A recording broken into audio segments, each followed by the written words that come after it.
Because for the first time in a long time, there's a governor who doesn't have to run for re-election and serious levels of leadership by one party in both houses. This is a little bit of a reminder of Obama's first term with 60 votes.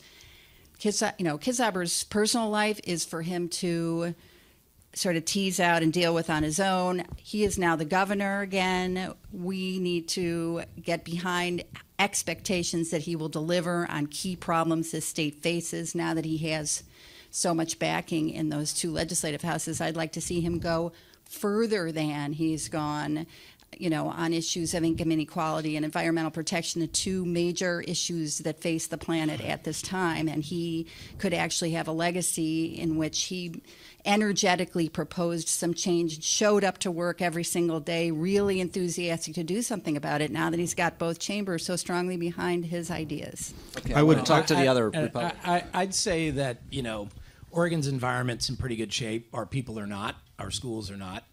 The governor, I think his credibility's been diminished in this, but he's still the governor. My old boss, Senator Smith, used to say, the governor's got the biggest vote and the biggest gavel in the state capitol. And I think the way he rebuilds that capital and that credibility is by doing something big and something important. What will be interesting to see, his first term, the structural veto in the legislature, because his first session, he had an evenly divided legislature. His second session, he had a legislature divided by one vote, the infamous Betsy Johnson. And so a lot of things didn't happen. A lot of bills died. A lot of bills even didn't get heard. A lot of things didn't happen. And so the governor, I'm sure, loved that situation. Tim's worked for a governor. A lot of stuff he didn't have to deal with got dealt with through the structural veto that was occurring in the legislature. It will be interesting to see, with an emboldened, stronger hand of the Democrats in the legislature, if the governor tries to rein in any of the excesses of those initiatives that do come from the legislature, and what initiatives he chooses to pick up and carry on his own. I just think our expectations in the state have been so diminished, and I don't say this really as a partisan as much as I do as maybe a native, and that is that, rebuilding a bridge or fixing a broken pension system now is an accomplishment. To me, that is the equivalent of cleaning out your garage. It's something you need to do, and when you're done, you don't really have much to show for it. Jeff Merkley has explained how hard that is. Except to clean a garage. I just think our aspirations of a state, if an accomplishment for a governor is that two measures aren't on the ballot, we've really reduced and lowered our expectations for what we expect of our leadership. And again, I don't really view that as a partisan statement. The partisans on the other side may think that because they're in the majority and held the office. But I think the governor has an opportunity here. He's got his last 4 years in office. I'd like to see him do something big. I'd like to see him do something bold and something that addresses rural poverty. I'd like to see him do something that really moves the marker on education all the way, higher education. We've had a lot of structural changes. You referenced the commissions, all that. Okay, we've done all that stuff. Now let's get to some policies that actually impact kids, actually impact learning, not just impact how things are governed and run. Your colleague David Saracen had a line a few years ago I loved about our higher education system, which is we have the most governed, least funded higher education system in America. We added another commission, a good one, I think, but we didn't eliminate any of the others. So I just would like to see some bold action, and I do believe that the Democratic left will be emboldened now to pitch to the governor, and we'll see if he tempers those excesses on some policies that could be harmful to the economy. I'd just like to say, I think the governor needs to focus on that as well. I think 49th in the nation on education. Rural job creation, which I know you said we didn't talk about, but places like Morrow Pacific out in 3,000 jobs in rural Oregon. And we're declined by the governor because his first lady is paid tens of thousands of dollars by organizations looking to influence that kind of legislation. And I mean, Laura Gunderson's here today from the Oregonian. They've had a simple question for the governor for the last 3 or 4 weeks. And that is, why were the contracts changed specifically for the first lady that clearly showed she had a conflict of interest? There's also many other questions, which is, did you review the contracts for ethical violations before they were executed? They will not give answers to these questions. This is something that anybody in 25 minutes could answer. There's two big stories, in my opinion, that are going to come out. And they're going to continue to bleed the governor and not let him talk about jobs in the economy. And one is how much money, taxpayer money, was spent on security for the governor's girlfriend over the last 3 years. And that's probably going to be in the millions of dollars. Their office declined releasing those public records because it was good for them politically. But you have to ask yourself, if a government organization is willing to protect the governor's political career by hiding records from the press, what does that say about the governor? And is that legal? And then I think the other big question is they haven't released records on Mahonia Hall, which is where Sylvia Hayes has been allowed to conduct private business from. And Governor Bob McDonnell in Virginia is going to be going to jail very soon for those exact same reasons, for using the governor's mansion for private gain. These are essential questions that Governor Kitzhaber has to get over. If he was in Massachusetts, which is where I come from, the press would not have let him spend 4 weeks not talking to them about these serious issues. They would have forced him to do so. They would have had 6 reporters at his house every night until he held a press conference. Chris Christie in the Bridgegate scandal held a press conference, said he had nothing to do with it. We still need answers. And if you, Tim or Liz, you said they're personal issues. These are professional, pay-to-play, government corruption issues. And until he gets beyond them, he's not going to be able to do anything. Okay, now I wish I had somebody from the governor's campaign staff up here on stage who could respond to all of that. Okay, with that... Public records request, and you can get... Yeah. Yeah, you'll get them in about a year and a half. All right, with that, I believe I'm supposed to open it for questions. Chris, what's our... We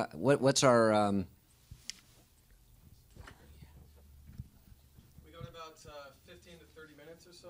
For Have questions? yeah, okay. And do we have microphone for them, or how are we doing that? We have a couple right down here, yeah. Okay. Sorry, I thought we were all ready to go for this. Does anybody have any questions? Anything I'll just repeat the questions that folks ask. Okay. Does anybody have a question here they want to fire at us? I can keep questioning. Can I ask Charlie a question? Sure. One of the things that surprised me about the issues that were never salient in the governor's race, one was the death penalty. Yeah. Why is that? Well, I would say, first of all, it's kind of the nature of the media. I know Dan was talking about issues focused, and how many of you in the audience read Tough Question Tuesday? That's 0. Oh, well, we got 1 or 2, and one of the people arranged them, and that was a great series that Laura Gunderson and Jeff Mapes in the Senate race had a similar kind of issues-based focus, and they got the least comments. Nobody cared about them. People do not care about the issues; they just want the scandals. Capital punishment. The polling actually was pretty good for us on this, and Dennis had said many times, a lot of times he'd ask about the social issues, and because personally Dennis is much more socially conservative than most Oregonians, but Dennis would say, listen, as governor, I'm here to enforce the law, and unlike our current governor, who capital punishment is the law of the land passed by a very large majority of Oregonians, he refuses to enforce that law, and he's essentially enforcing his personal political beliefs as the governor against the will of the people. And I would have liked it to be a little bit more about capital punishment, and also there was 6 debates with Governor Kitzhaber and Dennis Richardson, and they were actually really good debates. And the scandal issues maybe occupied 2 questions, 3 questions, and then they really got into it about jobs versus the economy, or versus the environment, and capital punishment. And there were some really interesting differences between the 2 of them. They're both great debaters, and I wish more Oregonians would have watched that. But I do believe that was one of the issues that got kind of pushed behind, as well as education, which is a huge issue, and job creation and whatnot. When it comes to what you can actually push news coverage on, if I call Jeff Mapes and say I've got a new economic plan for Dennis Richardson, please write 9 stories about it, and please have every television network in Oregon come to our press conference, it's just not going to happen. I mean, I can't tell you how many press conferences on education we had, or events on education, where the press didn't show up because it wasn't sexy enough for them. They'd rather chase the cat up the tree that the fireman saved than come to that event. All right, that prompted a couple questions. Right here in the front. All right, so number 1, people have been pretty distracted last month. Virus, war, okay, that's just reality. Yeah.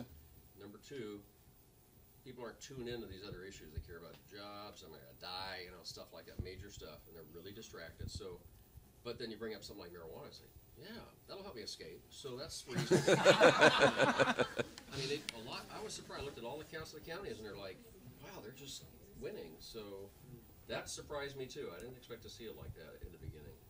So other than that, people are just, it's an off election year. Interestingly, I was looking at, because I've done a lot of them, the smaller community funding measures for bonds and funding. So this is outside of Portland, and a huge number of them passed. And I mean, I think it's another one of those like measures of where actually the economy has rebounded. People are willing to look at this. Places that had no campaigns for them, no funded campaigns. Clackamas Community College, the school district where I live, way out in rural Clackamas County, which I don't think in the 12 years we've lived there has ever passed a funding measure. Passed a funding measure this time. No organized campaign or.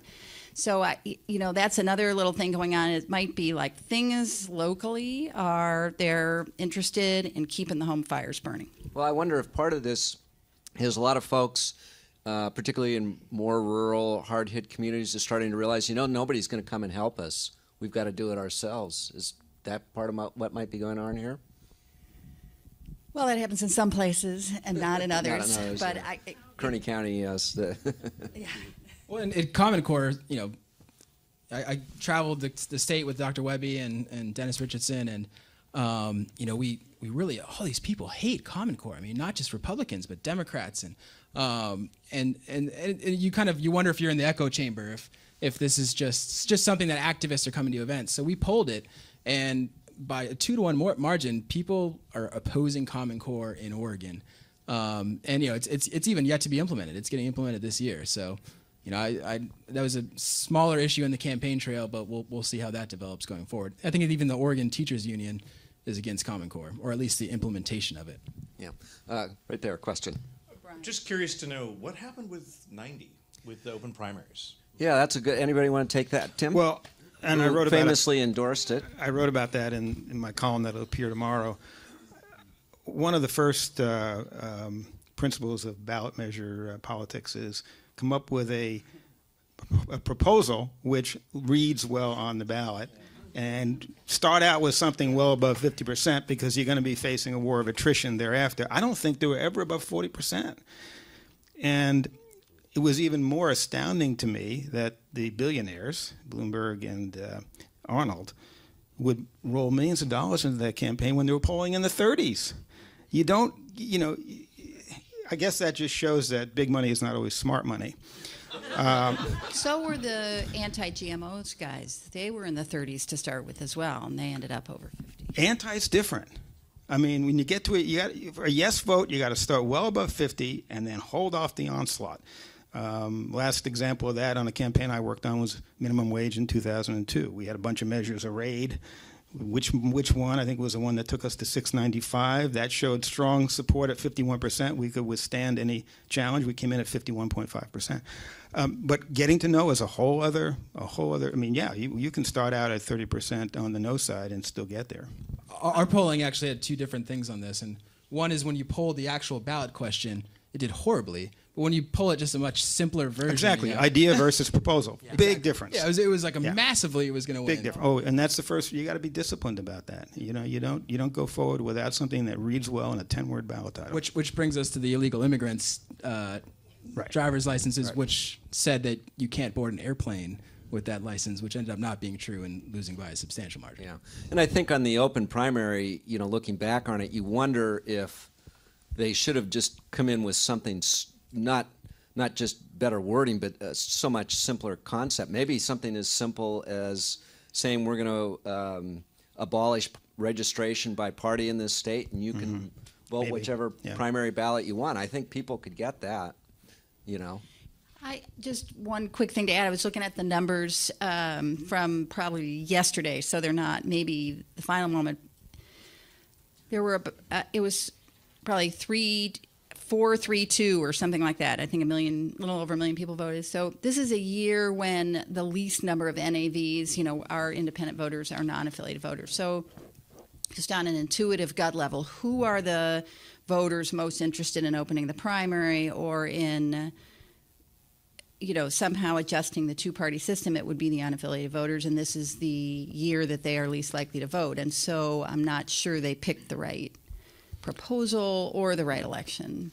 And So as a follow-up to that, I mean, that's my point, is why did they put it on the ballot this cycle? Because I think many of us who are smart enough would have known this wasn't the right cycle. Well, and I think driver's card, I'd make the same argument. Although, bear in mind, it was on the 2008 ballot that the primary measure, a very similar measure, and it got clobbered just as bad that year. When something loses by that much, I'm not sure it's a matter of which. When I read I like the idea. I'm not sure it will have the huge impact that people think it would, and I actually think in some cases it might have the opposite effect. But I like the idea of it. But when I read the ballot title, gosh, I read it and reread it. I thought, wow, that is a crappy ballot title. I think the big issue with that measure is, you got to define the problem that it's a solution to. And I just, even though I like the idea and I voted for it, I never thought that the problem was sufficiently defined or the crisis was sufficiently created to justify the change. And that's part of the unique weakness of a ballot measure. It does give, and I love the ballot measure. I don't like limitations on the access of it. But when you basically come out of nowhere in July of an election year with an idea, it's kind of a Music Man sort of deal, right? Mm-hmm. And this hasn't been, an ongoing debate about disenfranchised voters or, extremism in the politics or something like that. I mean, you gotta work at these things. You gotta till the soil. You gotta work the field a little bit before you come in with the big idea. And I think this was a classic example of that. And in a system of the initiative system that we have, you can do that. It costs about $450,000 to get something on the ballot. Okay, so you do that. That's pretty much under the radar. No one's really paying close attention. Then you start a big ad campaign about 2 or 3 months beforehand, and you see what happens. Now, in the case of marijuana, with Washington State and a previous measure and other things, I mean, this is a debate that's gaining some maturity and some rightness, and I think the voters then are open to that. But I just think you're in a danger zone when you come out of nowhere with an idea. That was kind of my point at the beginning of these sort of ideas that come out of nowhere. No one is clamoring for this, and who knows what the motivations of various people are on both sides. But I just think in this case with the open primary, there was just no problem defined sufficiently in the minds of the voters that you say, here's the problem, here's how it impacts you, and if you vote for this, it's going to fix it or change it or stop it. And so it just seemed to be a big kind of mess. It just second part in your driver's licenses question. I believe the reason it had to come because the legislature passed it, right? And then it got referred to a referendum. Yeah. Well, before we leave, I want to. We haven't addressed the legislative races, and I would like to ask some folks on our panel, anybody who wants to take this. I mean, it was stunning to me the difference between 2010, another good Republican year nationally, and 2014. In 2010, the Republicans picked up 6 seats in the state house, and I'm forgetting what they did. I think 2 seats in the state senate, if I'm remembering right. And I mean, just stunning gains. This time, as we've already said, lost at least 1 seat in the House, or 1 seat in the House and at least 1 seat in the Senate. Why'd that happen? Any thoughts on why such a difference in the fact that at least, a year that was favorable to Republicans, they were able to make some gains in the legislature, and boy, that just totally did not happen this time. Can I take this one if you Sure. don't mind? Before I came over here, I went into my archives of post-election analysis. Now I'm in trouble. Archives, it was on a piece of paper. In 2006, Vic Attia is a dear friend of mine. He's also a neighbor. Literally lived around the corner. And about 2 or 3 days after the elections in 2006, where Republicans just got clobbered nationally in Oregon, I ran into him in the produce aisle at the Fred Meyer in Raleigh Hills, and we started chatting about what it meant, et cetera. And after about 5 minutes, he said, let's write something up, and I'd like to submit it to the Oregonian as my thoughts for the Republicans about what they should do to improve and not be dispirited. And here's what Vic wrote in 2006 after the election, 4 pieces of advice for Republicans in Oregon. First, focus on the center of the electorate. Second, ideology is not a substitute for policy. Invest in some policy ideas. Third, invest in building a quality team of candidates. And fourth, and most importantly, probably for your question, or statewide elections, focus on Washington County. Republicans will never win a statewide office and won't control the legislature if they can't win in Washington County. Now, that was Vic Atiyeh, who didn't do too bad in Oregon politics 8 years ago. And I think, if you're if the question is focused on the Republican side of the aisle of why they didn't win statewide elections, why they're not winning legislative elections, I'd say that's really good advice.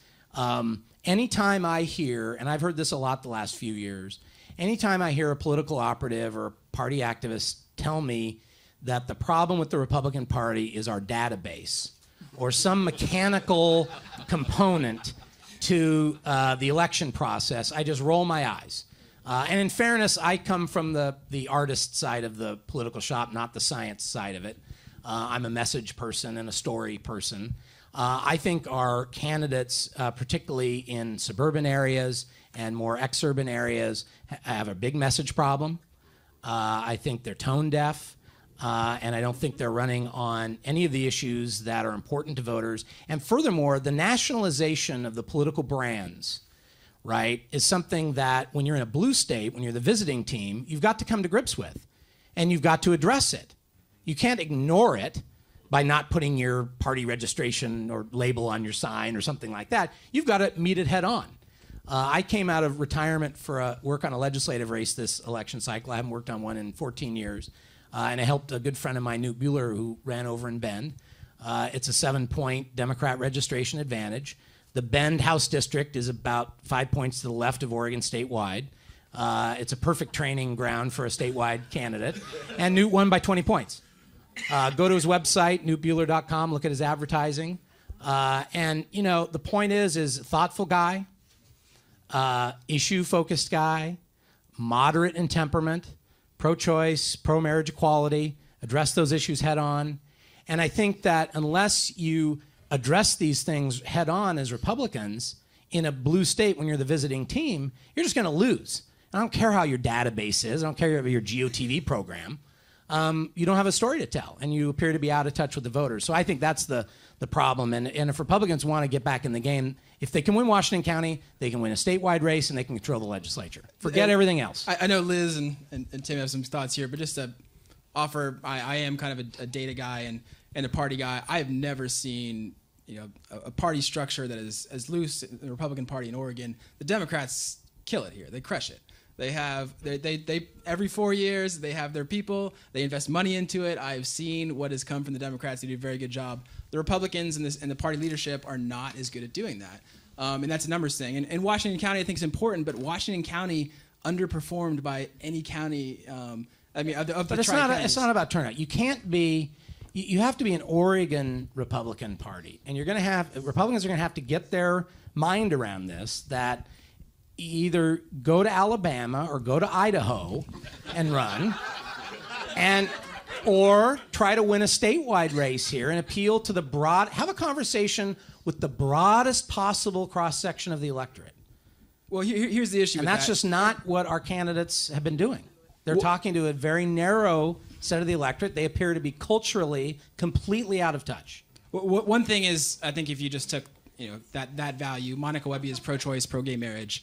She lost by 17 points. Dennis Richardson's against gay marriage and is, there's a lot else going on. There is a lot else going on, but those aren't what drives this electorate, is what I'm saying. And in Massachusetts, and Charlie Baker, who just won there, that's the strategy to win in Massachusetts. You have to be vehemently pro-choice, vehemently pro-gay marriage. Republicans were elected governor of Illinois, Maryland, and Massachusetts 48 hours ago. And Wisconsin.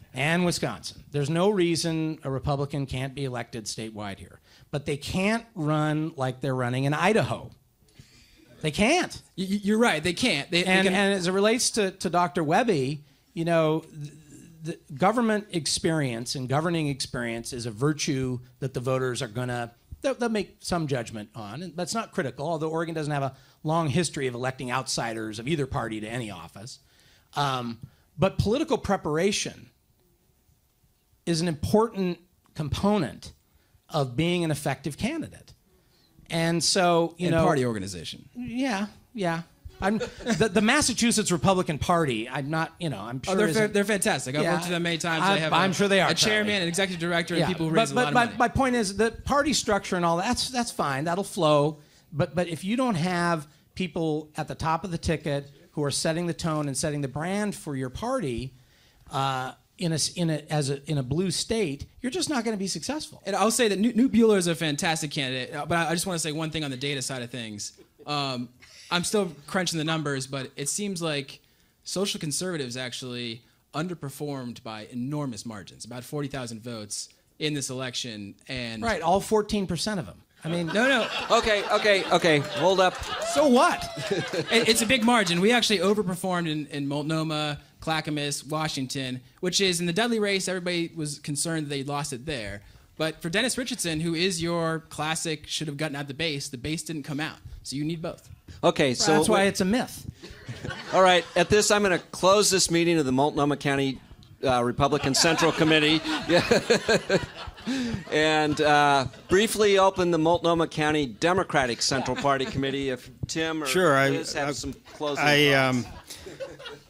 Appreciate Dan's art versus science analysis, but I think I agree with Charlie about the strength of the science on the Democratic side.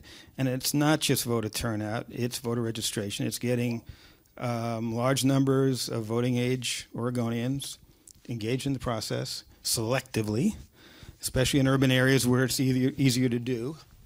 And that turnout operation is not just one that gets rebuilt every 4 years. It's one that builds on itself every 4 years. And I don't think that's anything that and every 2 years, right. Yeah.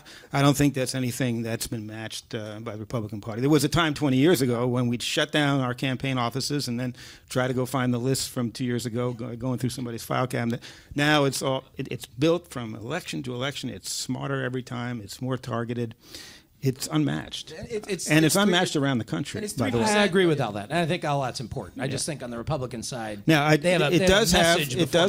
does have seeds of challenge yet to come because those new voters who are being registered are not overwhelmingly Democratic, with their party registrations overwhelmingly Democratic. So they're going to be in play at some point. And just to complete the conversation about Measure 90, we'll never get that kind of an electoral change top down. It's going to have to come bottom up when those younger voters start going to the independent party, which becomes a major party, which opens its primary, and suddenly they're a problem to be solved. And solved legislatively. Mind, the Democrats now, with 17 votes in the Senate, they can pass that automatic voter registration bill. Yep. And the way that works is when you turn 18, through the DMV, you're going to be automatically registered, and guess what you'll be registered as? Non-affiliated. Right. And you'll get a little postcard from the Secretary of State saying, you've been registered as non-affiliated. If you want to register in a party, here's what you do. And, of course, hardly anybody will do that. Not to be overly wonky, but if there was one legislative electoral change in the next session that will speed up these changes, it would be to change the statute that now says if you open up your primary, if you're a major party and you open up your primary, you give a ballot to whoever requests it. Well, if it's just you can open up your primary and mail your ballots to everybody who's not affiliated, that would have a profound If there's one thing change. I want changed legal-wise in Oregon, and Jeff and I have talked about this before, is campaign finance laws here, which are more from the 19th century than the 21st century. There's a corporate political class that's developing when you can give $250,000 and get a special legislative session for a tax break. There's no necessarily quid pro quo, but that's concerning. And, I know Citizens United has happened, and these people need to be outside groups, but they need to be outside. And, I know the Republicans and Democrats and the corporations will always win in this circumstance until they change the laws. Liz, any last thoughts on... a rule of the art of war is never to get in the way of your opposition destroying themselves. So, and really... it's just too much of a softball. I mean, I think they're both right. I think that the numbers matter. I wasn't going to talk about voter registration because why tell anybody about that? But also, there's got to be something to look to, or you got to have some motivation, some sort of overarching story or path that someone is leading you down. And I haven't seen that out of that side's candidates in a while here. I originally came from the East, and the Oregon Republicans always were different, but now they're a little, on the baseball card analogy, I just have to say, most baseball players, though, they have to go through the farm team, and that's a point that you always make that I would add, which is, that you got it, like, we want to elect people to higher office here who have had some experience serving in office, and that might have been, a problem for the doctor, although I think maybe if she had run for governor, who knows? I will say that I'm a huge fan of Newt Bueller, and I think the farm team is an important analogy.